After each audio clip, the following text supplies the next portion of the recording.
I'm YT, I guess. Also go by Tola Fola. I'm a rapper. I'm 21 years old. I'm from Essex, East London. Yeah, and I make music. I mean, yeah, it's funny. Like, I think that's really the problem because, like, I feel like words like alternative and underground are, like, kind of meaningless. I guess, like, anything could be underground. Anything that's not mainstream is alternative, but that could be, like, there's alternative jazz, alternative rock, anything could be underground. So, like, I feel that's not too meaningful, but I guess no one has really come up with a term yet. I feel like there's just kind of a revival or like a little renaissance going on in the UK right now. A lot of the people making music right now, my friends as well, and I really think like we're just trying to bring something new and we just have fun and it's just genuine, it's authentic. I don't know.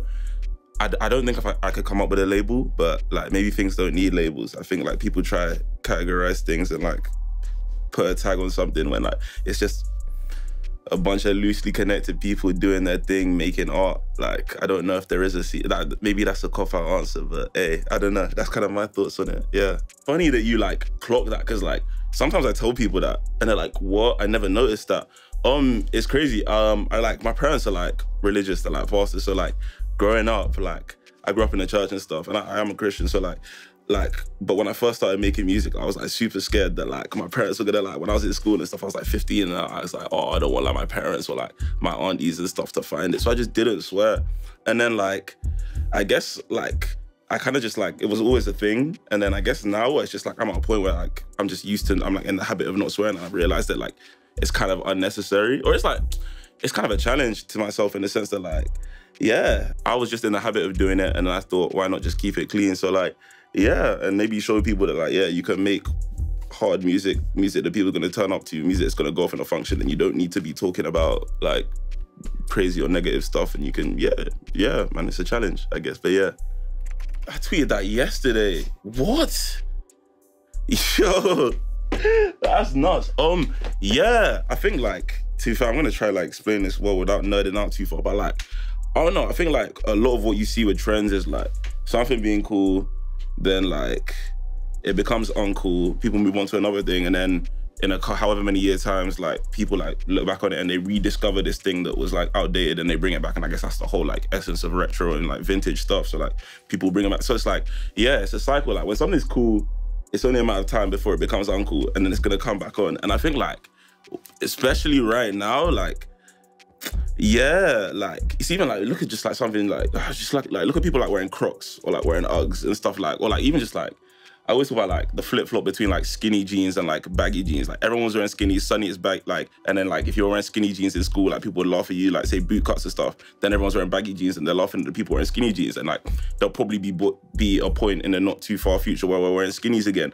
I think it's quite cool to like flip some stuff that people think is cringe or people think is uncool and like take it and make it cool. Like the other day I was wearing a flipping polo shirt, like tight fit polo shirt.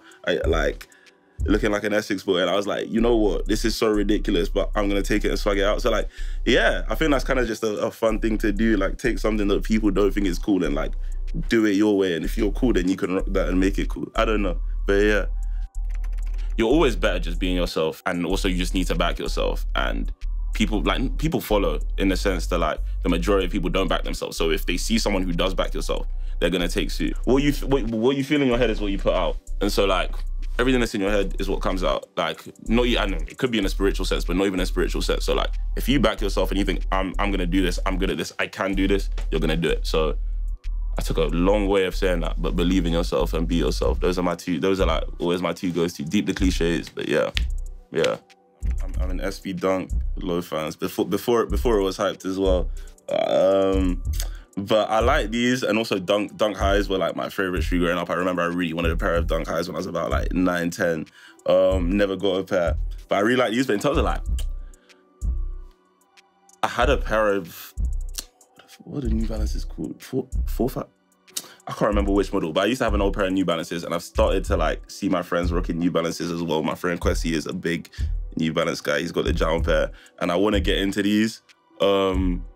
I don't really know if they go in my style. I feel like they're a bit too runaway for me, but like, I might go for the New Balances just because, like, if I had to put one of these on my feet right now, it would be these ones. But like, personally, like sentimentally, like I'm a Dunk guy to be fair, but like, just on a real, I don't think I could pull these off. I don't think I could rock these, but they're fly though. And if there's heritage and the story behind them, I see their sign. These are cool as hell. They're both cool as hell.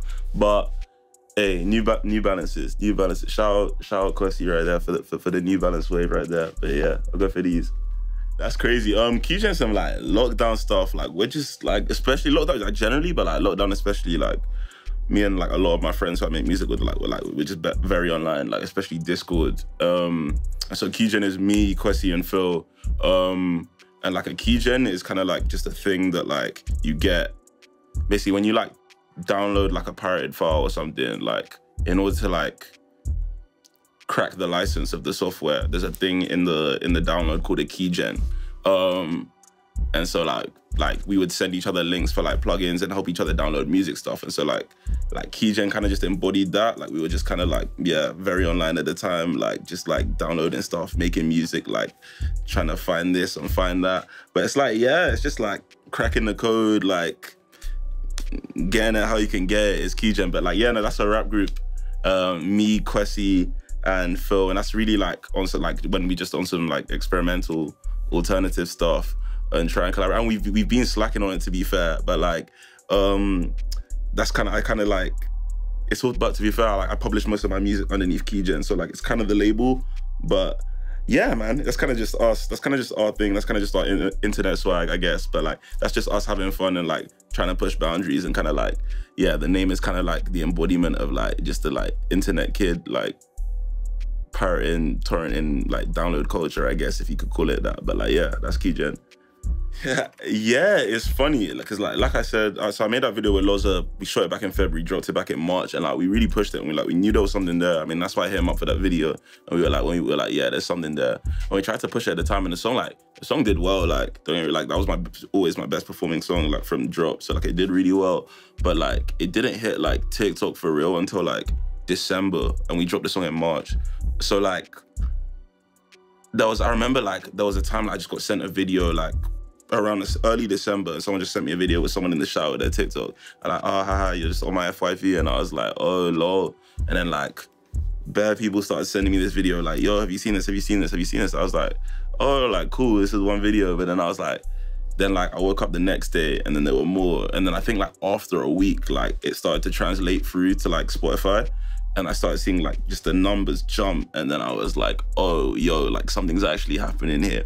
But I guess like, even at the time, like when you're kind of in that, so like you're not really deep in it, and especially like when those kind of moments happen when you're like not a big like artist, like you're kind of still living your regular life, I guess. Like I'm still like getting a bus to like wherever. I'm still like, so it's not like my life has changed. So it's not like a crazy moment that you're like, wow, like, but like, yeah, I remember there was a point where I saw it, like it jumped from like, because I remember I like popped a champagne bottle for it hitting like 100K in November, and then like by the end of December it was at like 600, and I was like, yo. So then like, yeah, it was like around December when I first started seeing like new videos popping up every day and people sending me stuff, and I was like, oh yeah, something's happening. But yeah. I guess the answer is you wouldn't put a rack on the table. Like I just got a streaming check and I had like a couple of racks, and I was like, I was making that song and I was like, the bar was just like, oh, I'm gonna go put a rack on the table. And I was just, and then I kind of just sat back with it. I was like, wait, that's not something I do. I'm not gonna do that. And so then I guess I switched on it and I was just like, wait, nah, I could put a rack on the table, but why would I? And I guess I was just taking a piss out of that kind of culture. But like, yeah, nah, why would you put a rack on the table? I guess, nah, there's no need to put a rack on the table. If you've got the steez, you don't need to spend money to impress anyone. So there's never ever a need to put a rack on the table. I guess that's the answer, yeah.